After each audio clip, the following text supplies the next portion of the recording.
right, good evening, everybody. Come on in the room. Come on in the room.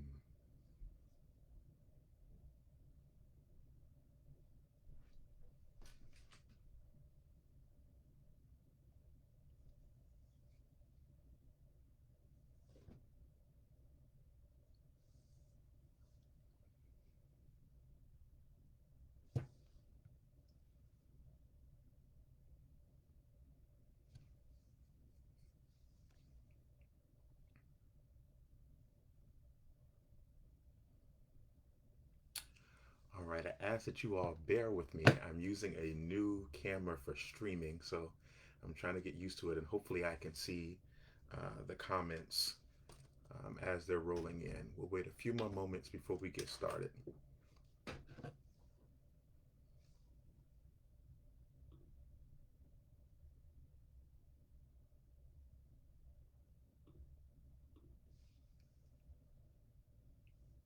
Come on in the room, everybody.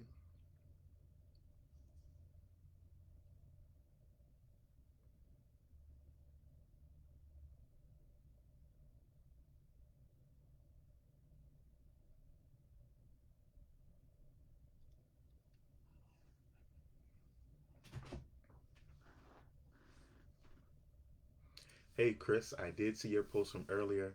I think we need to chat about that. I don't think that's going to be a problem, cross fingers, but let's talk about that soon.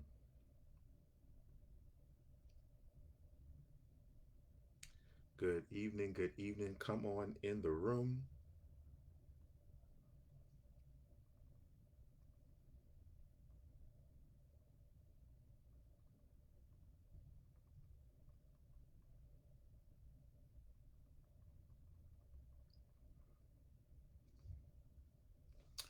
All right. Well, let's go ahead and get started. Let's talk a little bit about this constitutional amendment. Um, so, I want to make sure that everyone understands um, what the constitutional amendment does. And then I want to talk about the reason why I'm pushing for a stronger amendment. So, if you all recall during the election, the campaign season for 2017, 2018, 2019, we were really pushing strong for a redistricting commission, but more importantly, an independent, nonpartisan redistricting commission, um, because we wanted to see redistricting done fairly in Virginia. Just to give you a little bit of history background, after President Barack Obama was elected in 2008, his presidency began. The Republicans campaigned on something called Project Red Map. They went and tried to win at the state level so that they could control a redistricting process. Now, that's also Democrats. We have to take blame for that because we got excited that we got Obama elected, but we forgot about the state legislators. So the Republicans kicked off Project Red Map, where they were successful at winning state legislatures in order to control the redistricting process and what they did in 2011.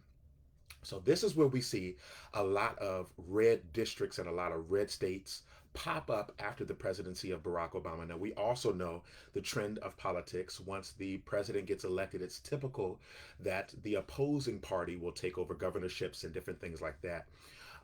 But what they did was create Project Red Map. They targeted state legislatures so that they could win them, and then they had control of redistricting in 2011. So, what does that mean? That meant that they had technology, they had codes, they had things that they needed and that they could utilize to gerrymander the districts to suit them and to protect their incumbency. For many who are watching, if you don't know what gerrymandering is merely the ability for legislators to go in and draw their own maps. Instead of you as constituents choosing your own legislators who you go to vote for, your legislators, before you even get to the polls, have drawn their own constituencies and drawn their own maps to suit themselves. And that is what's been happening for many years. And this is not a Republican versus Democrat issue. This is a power issue. So you can't just say that the Republicans are the only one that gerrymander. Democrats have done it too.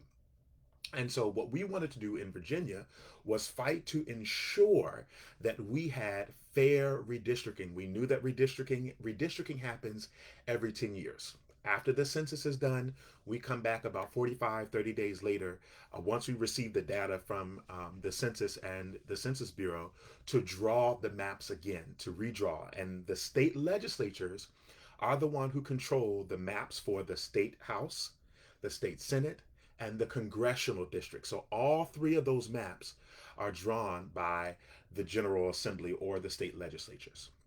There's been a couple of different states that have implemented redistricting commissions.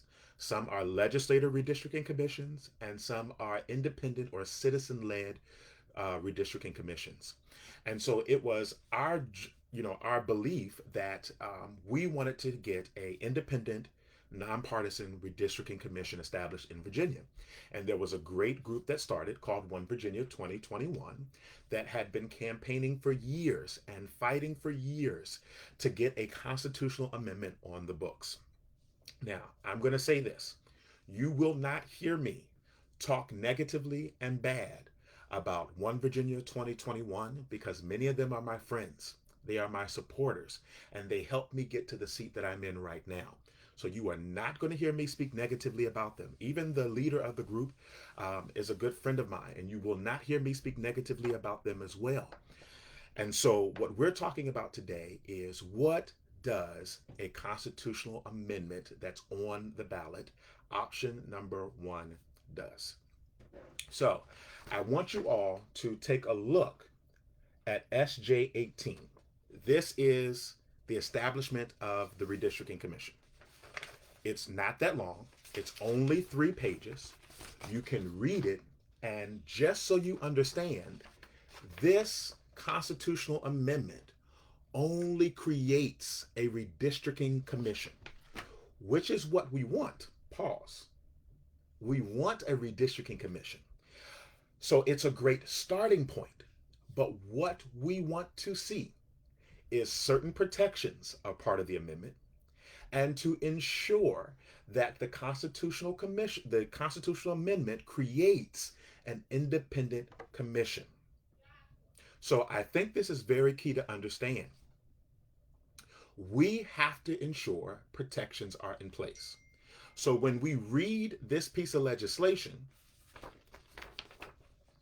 we get the creation of a commission. But what's not in here is it does not end gerrymandering. If you look throughout this piece of legislation, nowhere in here are you going to find where it ends gerrymandering. And let me help you out. We did end gerrymandering in the 2020 session. Delegate Sia Price carried HB 1255, which ended gerrymandering. Now, that put a side note here. That's a side piece. So we have this constitutional amendment. It itself does not end gerrymandering, but we ended gerrymandering with HB 1255. Okay, cool. When you read this, it also makes protections for communities of color, voters of color, a permissible problem. Watch this. It says, every electoral district shall be drawn in accordance with the requirements of federal and state laws that address racial and ethnic fairness, including the Equal Protection Clause of the 14th Amendment to the Constitution of the United States and provisions of the Voting Rights Act of 1965 as amended, and judicial decisions interpreting such laws. Districts shall provide, where practicable, opportunities for racial and ethnic communities to elect candidates of their choice. This is very key to listen to that terminology. Districts shall provide, where practicable. That literally makes it permissible. So we have the language to make the Voting Rights Act information in there, but then they come along and say where practicable. In other words, the language just says it's permissible. You should consider it. The language of the Voting Rights Act is not in the amendment. So it does not provide strong protections for communities of color. Also, this is what we have to understand. This constitutional amendment is not independent. And so I want people to understand why I fought for a constitutional amendment and why I kept joining up with One Virginia 2021. Our goal was to create an independent commission. So let me tell you what this commission does. It creates a 16-member commission, 8 of which are legislators. The other 8 are legislator appointed citizens from the Commonwealth of Virginia. So there is a lot of information saying that this commission will be citizen led. This is not citizen led. This has citizens on it, but it's not citizen led. And so we have to be very careful claiming that it's citizen led. It has citizens on it, yes, but it is still created by the leadership in the House of Delegates. It's still created by the leadership in the Senate, and it's not independent. As long as legislators are serving on the commission, we still have the ability to draw the maps the way we want to if we're on the commission. And so, what I'm saying is, this is a great starting point, but we cannot allow a constitutional amendment that is supposed to protect Virginians and voters not have the powerful protections that it needs. So while this is a starting point, we need to ensure that gerrymandering is prohibited in the constitutional amendment. We have to ensure protections for citizens of color are in the constitutional amendment. We have to ensure that an independent, nonpartisan commission is in the constitutional amendment. And so what we have to do is also understand this aspect here. The legislation that we have, criteria and enabling legislation, are bills. The best way I can describe it like this is the Constitution Amendment is as is, and the bills, the criteria and the enabling legislation are side pieces. They accompany the constitutional amendment. But the problem with that is every single General Assembly session, those pieces of legislation can change. So while this constitutional amendment may put us in an okay spot for 2021, what happens in 2031? Because those protections are not a part of the amendment. We ended gerrymandering with HB 1255 this session, but what happens 4 or 5 sessions down the road when they nix it? What happens with the criteria for drawing the maps? None of those information is in this constitutional amendment. We have to ensure that a stronger amendment is passed. Now, I know there are a few people who are saying, if we don't pass this amendment, the Democrats are just going to gerrymander. And that's what they want. The Democrats just want to gerrymander.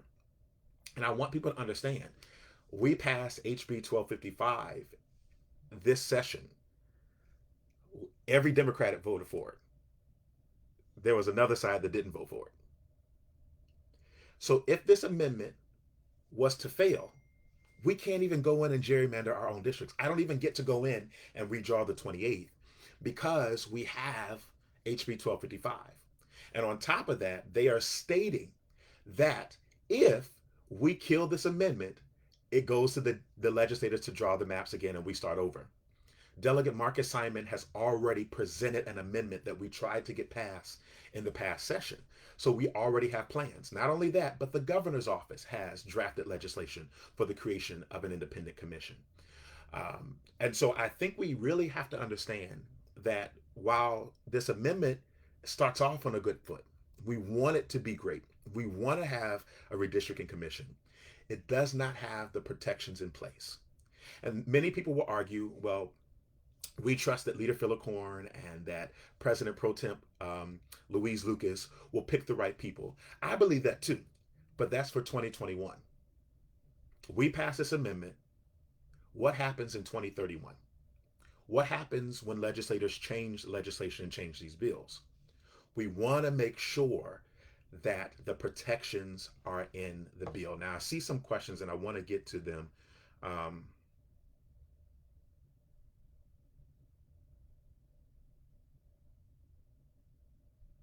hey, Mr. Sharp is out. Okay, so the question about the independent commission and the divide between the citizens and legislators. Yes, you're absolutely right.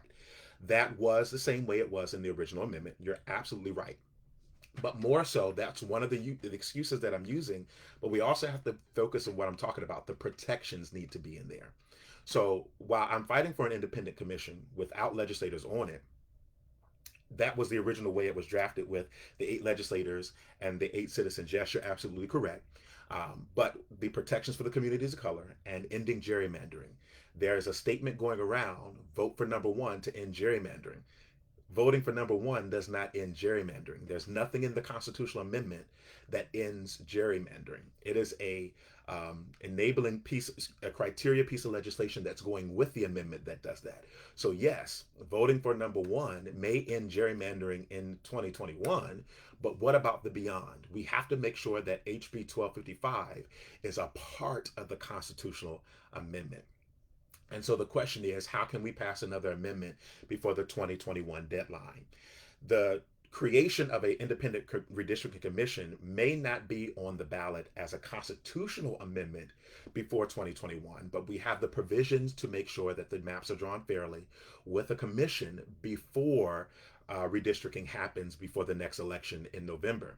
What happens is we will get into the General Assembly in January, do the whole process again, introduce the criteria, the language for a constitutional amendment. We have the intervening election like it requires. We come back in 2022, put in that constitutional amendment, and then it goes back on the ballot with the midterm elections in 2022. And so I want people to understand, hear me out. This amendment is a starting point. And if we enshrine this in the Constitution, we are missing out on key protective measures. And if you want to understand, some people are like, well, we can just change it later. The Supreme Court ruled in 2012 that same sex marriage was the law of the land. It's still technically illegal in Virginia. It's still a part of the Constitution of Virginia. And here we are 10 years later, and we still have not pulled that out of the Constitution. So you want to make sure that the protective language and it's strong as a constitutional amendment as we put it in as it goes. We cannot say, well, this is the best that we have for now, or this is better than what we have. It shifts things, but it's still essentially the same thing. Legislators are still going to draw the lines. And so I want people to understand this is where I'm coming from. Now, you're going to do whatever you want to do when you get to the ballot, but it's my suggestion to you that we have to make sure that this constitutional amendment with the redistricting commission is as strong as it wants to be. I want to read a statement to you from Eric Holder. Eric Holder came to Virginia. He campaigned for me and Jess Foster because of our strong stances for an independent redistricting commission. And I want to read to you all what Eric Holder stated. This came in March. Eric Holder's statement on redistricting reform in Virginia. Today, Eric H. Holder, the 82nd Attorney General for the United States, released the following statement regarding redistricting reform in Virginia. Since the beginning of this process, I have wanted the strongest redistricting reform possible in Virginia because I believe in the principle that politicians should not be choosing their voters. Voters should be choosing their elected officials. Today, the legislator made clear that a constitutional amendment was the strongest viable reform for Virginia. Keep that in mind. A constitutional amendment is the strongest viable reform in Virginia, not bills, a constitutional amendment.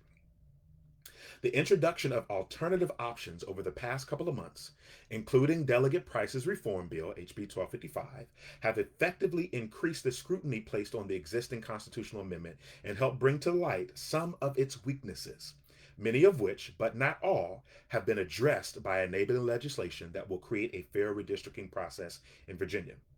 I do remain concerned that the amendment itself will not enshrine protections for communities of color in the Virginia Constitution. I also remain concerned that this commission would be a very tight timeline to do its work without affecting the 2021 electoral calendar. I will join the people of Virginia in an effort to make sure that this legislature and those in the future are held to the standards in the enabling legislation that ensure that the diverse communities of Virginia have a seat at the table on the commission and throughout the map drawing process. And so, what that all says is, while he knows that the redistricting commission needs to be done through a constitutional amendment, he even acknowledges that it's not as strong as we need it to be. And so, I think that's very, very key. Sabina. No, no, no, no, no. That's not what I'm saying. So, because the commission and the amendment isn't independent of legislators, we should support having legislators draw the maps in 2021. No, let me just provide some insight. What I'm saying is, one, it's not independent. Two, it does not end gerrymandering. And three, it does not have protections for communities of color. My suggestion is that we vote no on this constitutional amendment in order to support the amendment that Delegate Marcus Simon introduced, which would have all of those protections, including an independent commission, in the creation of the commission.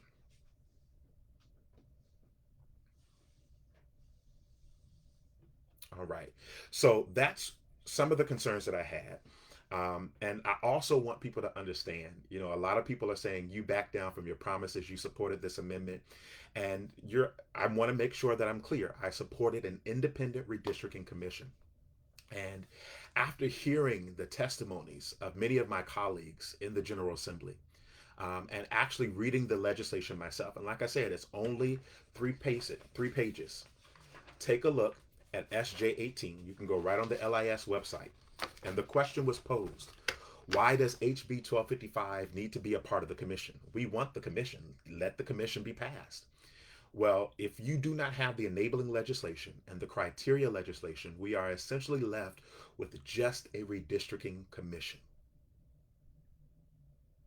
And so, if you take away the enabling legislation and the criteria legislation, we have a commission as a part of the Constitution, but there's no guidelines for how they draw the maps.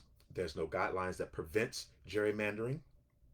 And so all of that would, don't get me wrong, we would have a commission, but the protections that are needed would not be a part of the Constitution of Virginia. Catherine, no, no, no, no, no. His amendment would not um, go into effect in 2031. It would go into effect for 2021. That's if this amendment fails. Delegate Marcus Simon's bill would immediately go into effect um, once passed.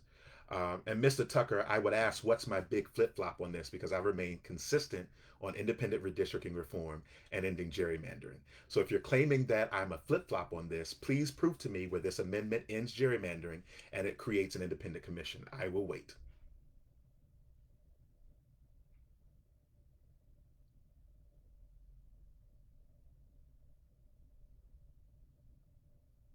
Okay. There is no proof. Okay. So, like I said, we have to make sure these protections are in the constitutional amendment. And I want to make very clear I stand firm on my promise on redistricting reform, ending gerrymandering, and making sure that the maps are drawn fairly. And we succeeded on that promise by passing HB 1255, which prevents the Democrats from gerrymandering, because that's the talking point right now, that the Democrats are going to gerrymandering. Oh, you're funny. We ended gerrymandering. And I think people have to understand we don't just want to bum rush a constitutional amendment to say we have an opportunity and it's the first time. You're absolutely right. This is the first time we will have citizens at the table. And we want to make sure that citizens are at the table, but we cannot leave out these protections.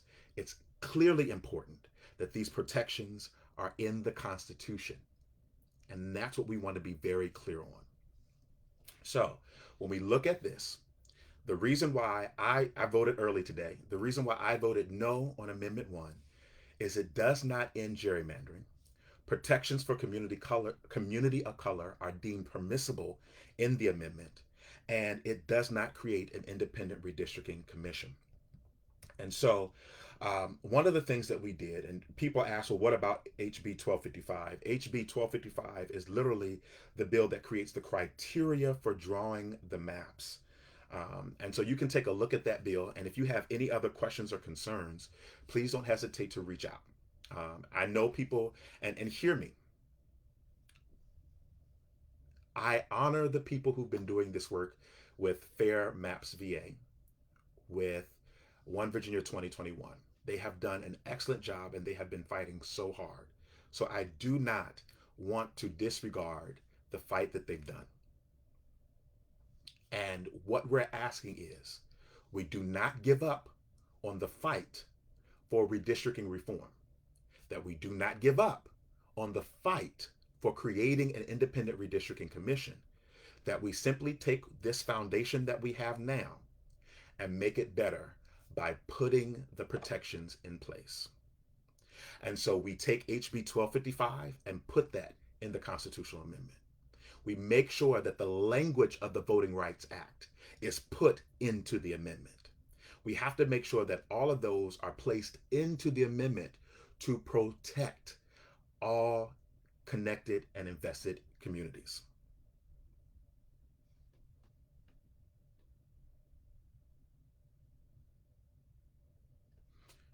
Hi, Michael. Yes, federal law does provide protection against racial gerrymandering, but it doesn't prohibit it. They can still do racial gerrymandering, and they have to do what we did in Virginia, go to the Supreme Court and sue and take it up there. And once the Supreme Court acknowledges that racial gerrymandering has been done, then the maps can be redrawn.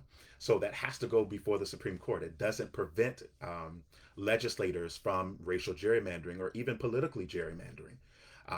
And so by putting these criteria in the constitutional amendment, it would essentially prevent them from doing it in the first place, not as an after effect where they get to draw and then come back later down the road and redraw the maps.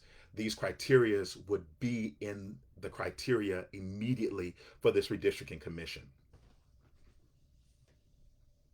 Yes, you're right. And they have. Yes. And so I think it's very, very key that we understand there's nothing wrong with a constitutional amendment that creates a redistricting commission. We want to make sure that the protections are there. That's been my strongest argument. If this passes, for me, it's not going to be the end of the world, but we still have to fight. It's just going to take a harder time to fight to make sure these protections are in there. And let's just say this, we don't want to fight and say, let's get this constitutional amendment in there, let's do what we can. And we get that constitutional amendment in there, and then 10 years down the road, God forbid, those pieces of legislation have been removed off the books. And we sit 10 years down the road and be like, man, I wish we had to put those protections in the constitutional amendment. We don't want to be an afterthought and say, hey, we wish we had. We want to make sure that while we still can, we do the good work now. So that's what we have. Um, I think that, and another thing that's also key, yeah, thanks, Sabina. I think you,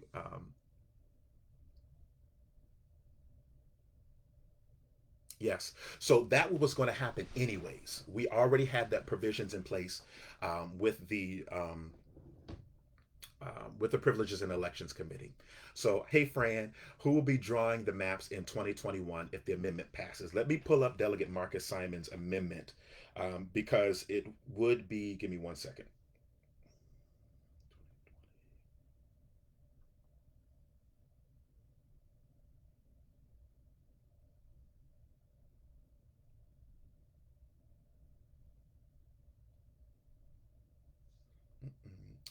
The question was if this amendment fails, who would draw the maps for 2021? Let's see.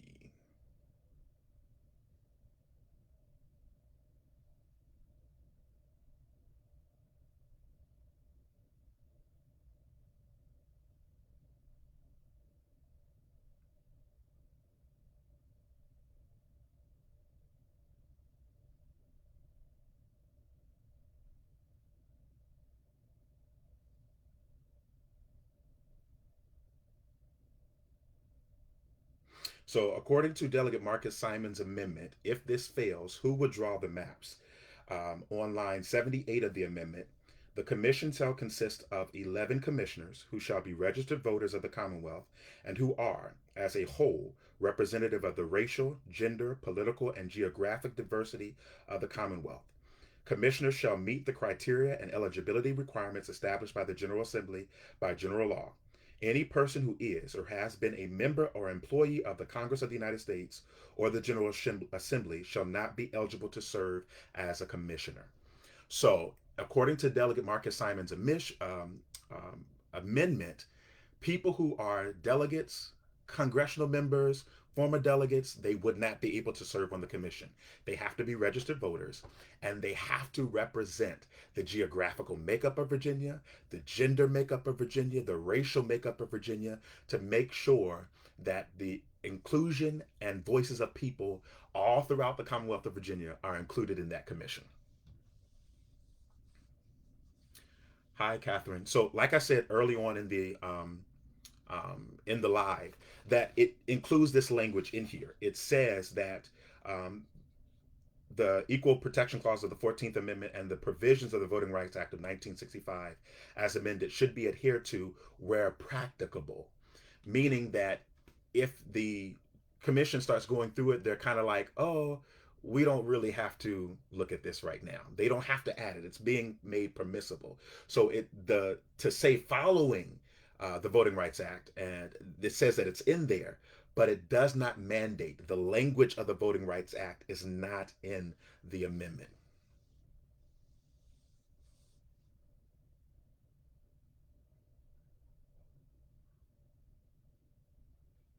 So correction, Sabina. You're right. The Delegate Simon's amendment did not pass. We're saying that if this amendment passes, we would pass Delegate Marcus Simon's amendment to be in place for redistricting for 2021. And then that would also become the constitutional amendment. Yes.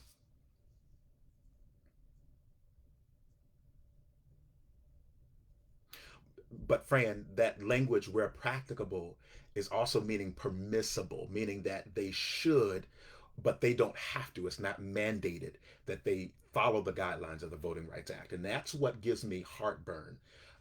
Because when I read the Constitution Amendment, I was like, oh, cool. The Voting Rights Act suggestion is in there. We're okay.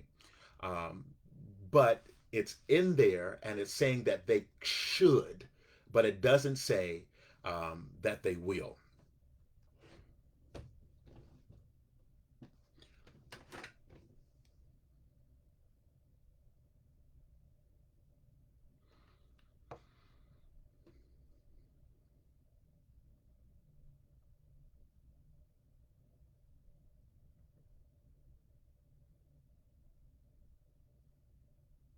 Yeah.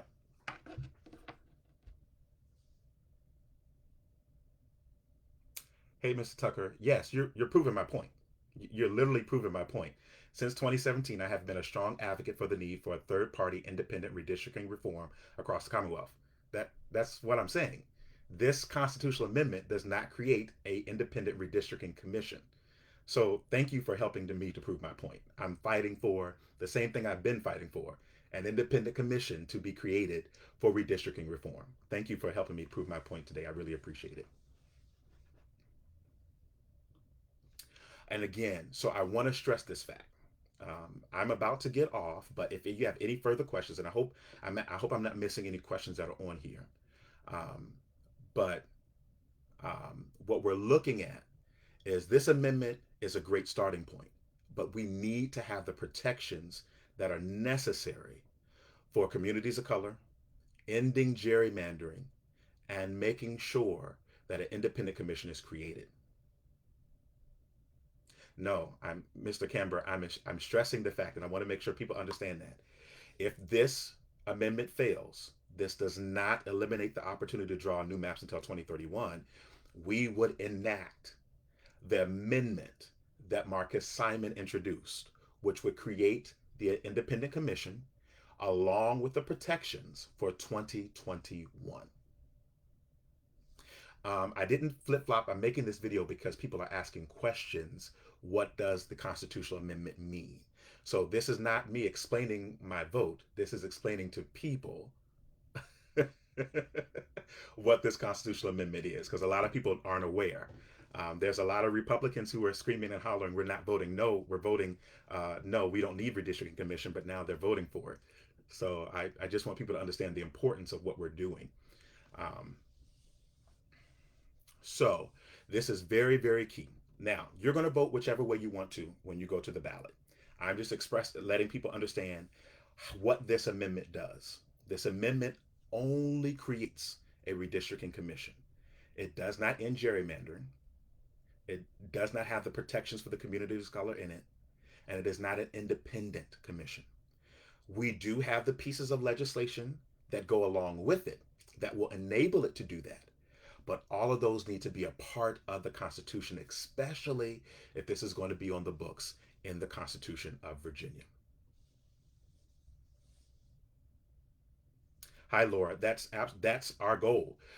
If this amendment fails, we will enact Delegate Marcus Simon's amendment, and his amendment, like I said here, has 11 commissioners who are citizens. Yes, I have spoken with Delegate Futrell. We are well aware of each other's positions. He was actually a good mentor of mine. So we respectfully disagree on each other's stances. So he knows where I stand. I know where he stands.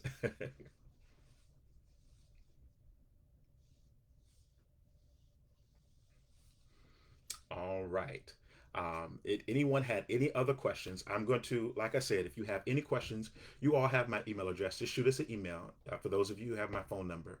And again, I'm not attacking my friends at One Virginia 2021 because they have worked so hard.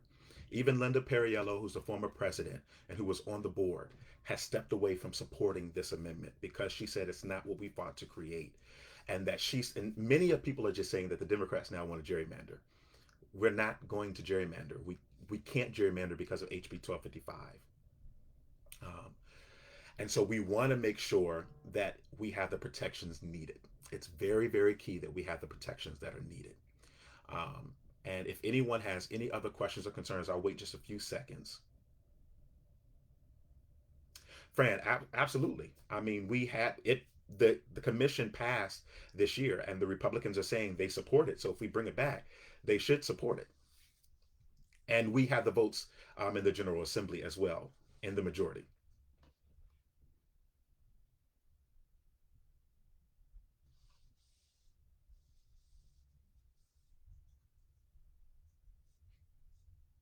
With Laura's question, you're saying it could it fail in 2022 when we go back in January? Laura, is that what you're asking? Could his amendment fail? If so, hypothetically speaking, if this amendment failed in November, we go to vote on Delegate Simon's bill in January. You're asking if that could fail then? I just want to make sure we're on the same page.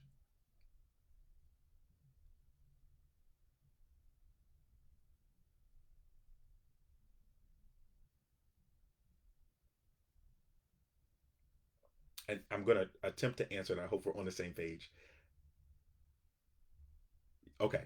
So if this fails in November and we go to vote on Delegate Simon's amendment, for those of us who voted to kill the constitutional amendment on the House side, we are still in support of redistricting reform and a constitutional amendment. So I would see it as a very, very, very hard opportunity for it to pass, for it to fail, because many of us support a constitutional amendment with redistricting reform. Even my colleagues who voted to support this constitutional amendment, many of us would be voting in favor of Marcus Simon's amendment. Yeah. So his amendment would go into effect to draw the maps with an independent commission for 2021. And so we do have the support there, at least from within the House caucus. We have the support for that to pass because the end goal is a constitutional amendment that establishes an independent redistricting commission with the proper protections in place. That's the end goal.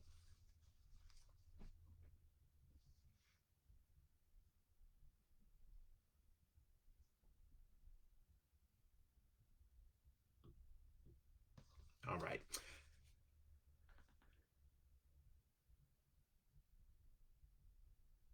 Tina, that is correct. So the legislation could be passed to draw the maps with an independent commission for 2021, and that same piece of legislation could implement the constitutional amendment, which would go back on the ballot in 2022.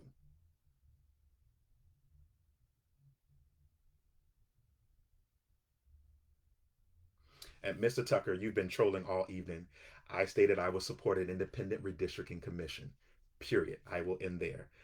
You can continue to do what you're going to do, but I supported an independent redistricting commission. And just because um, you wanted to do that, I want to make sure I play this video so that you can all hear from a debate in.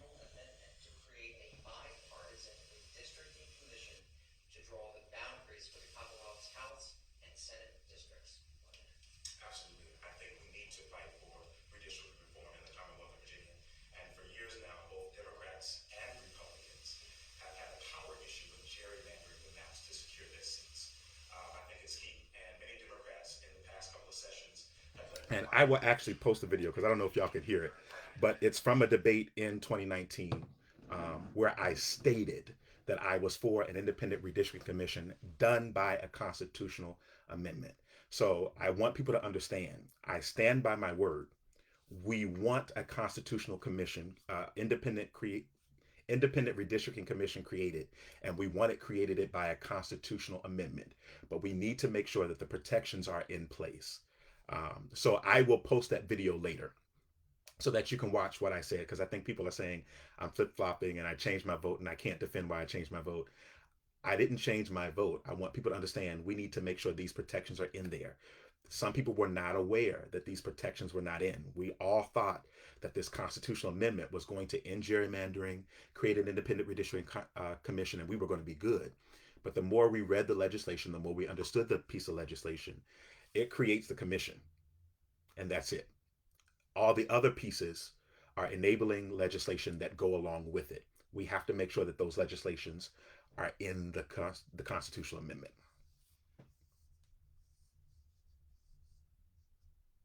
All right, y'all. I appreciate it. Thank you for hanging out with me for 42 minutes today. If you have any other questions or concerns about the amendment, or if there's other information you want to share with me, just go ahead and shoot me a message here on Facebook, or send me a message in my email. Hopefully, I was able to make some things clear for you all. I know there's a lot going on right about now with all of this, and I know people are confused and they're pulled many different ways. And I will say this: if you want to make sure that the constitutional amendment is as strong as it needs to be, my suggestion is that you vote no. We have to see what's going to happen um, with um, with this amendment in November, and then we can determine what way we're going to move forward. People are saying that if it fails, the Democrats are just going to gerrymander and they're going to draw their lines. We can't even gerrymander because of HB 1255. And we already have drafted legislation, two pieces, one from the governor's office and one from Delegate Marcus Simon, that will create an independent commission for 2021 to draw the maps in 2021. We won't have to wait until 2031 to get new maps with an independent commission. We will be able to do it in 2021. Oh, Laura, absolutely. No, no, no. This is just a dialogue between us, and I appreciate you. And so thank you for that, and thank you for being here. And I appreciate you. I appreciate Fran. I appreciate Charlie. I appreciate everyone. Just because we disagree on getting to the same end does not mean we hate each other or that we're against each other. So I appreciate you all. Thank you for bringing your thoughts here today, and thank you for having this dialogue. So, hey, have a good evening, everyone. Thank you so much. I hope I was able to bring some clarity, and let's see what happens in November and which path we're going to take forward. I appreciate y'all. Have a good evening.